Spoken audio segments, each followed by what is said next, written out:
Jessa Duggar renovates her backyard with her kids.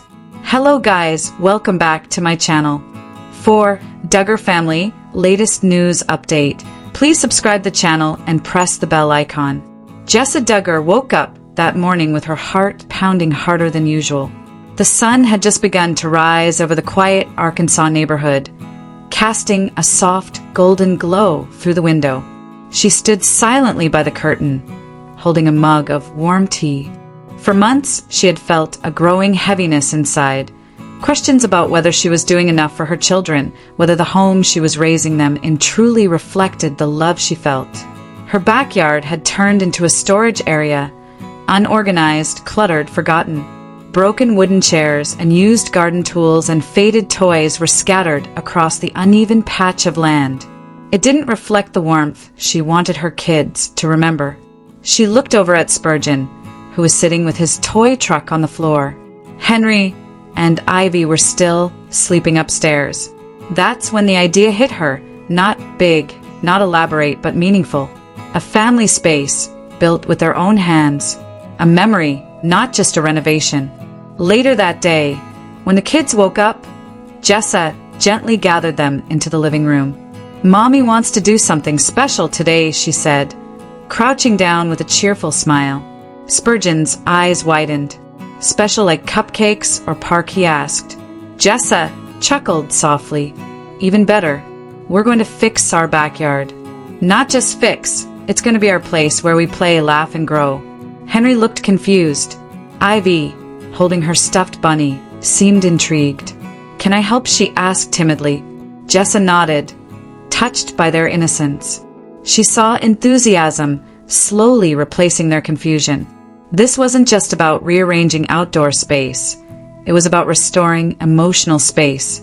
While preparing breakfast, she messaged her husband Ben, who was away for an early church seminar, telling him she was planning something.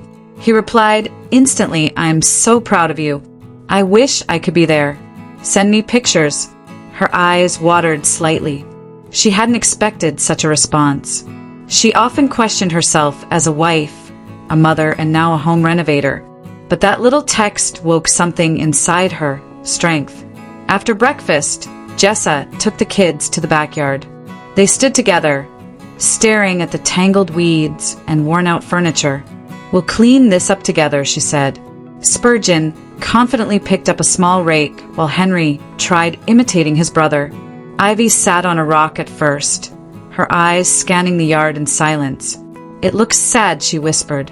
"Yes," Jessa replied gently, "but sometimes things look sad before they get better." The process started slow. They picked up leaves, collected unused items, sorted out toys and tools. Spurgeon worked with surprising dedication, constantly asking if he was doing it right. Henry, though easily distracted, followed his big brother, dragging twigs behind him.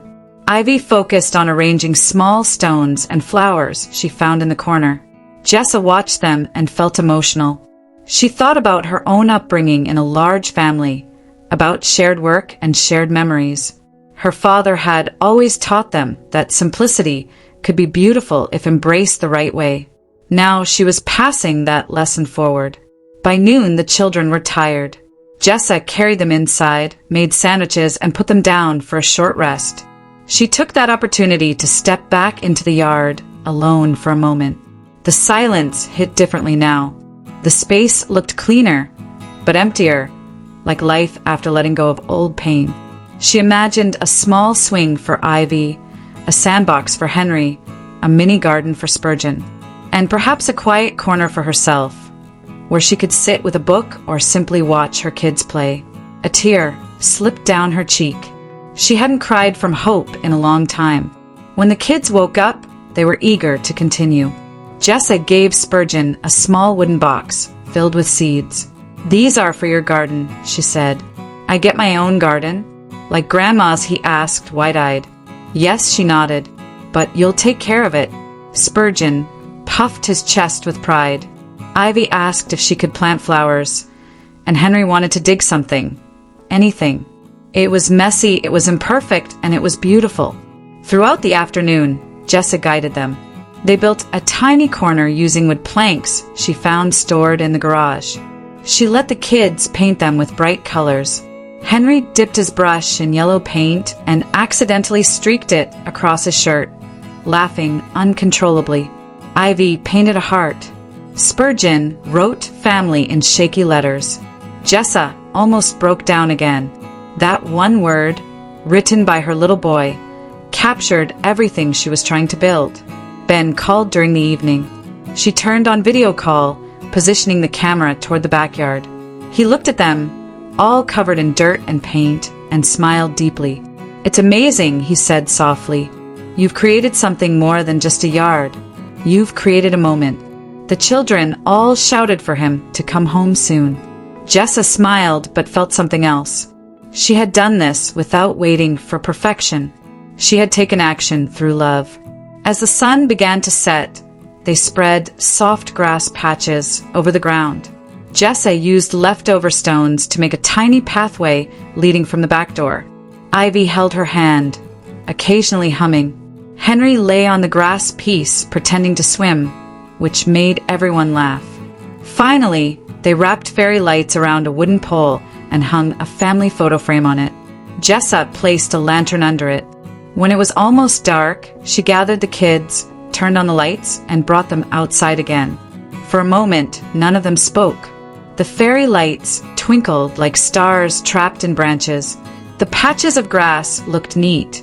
The freshly painted wooden structure stood proudly, and the little garden corner promised life. Ivy squeezed her mother's hand. "Mommy, it doesn't look sad anymore," she whispered. Jessa knelt beside her kids. "You know," she said softly, "sometimes our hearts are like backyards. They get cluttered, forgotten.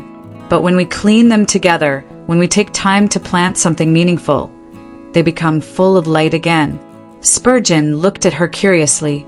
"Mommy, is our backyard happy now?" She smiled through tears. "Yes, sweetheart. I think it finally is." The kids hugged her. Ivy leaned into her shoulder. Henry clung to her waist, and Spurgeon wrapped his arms around her neck. In that moment, she felt something powerful, peace. She didn't need a perfect house, designer furniture, or grand yard transformation. She just needed time, intention, and her children beside her. Later, after tucking them into bed, Jessa returned to the backyard alone. She sat on the wooden beam they had painted and stared up at the night sky. The cool breeze touched her face. In her silence, she whispered words into the darkness. "You were right, Dad," she murmured, thinking of Jim Bob Duggar and her upbringing. The best memories aren't made with perfection.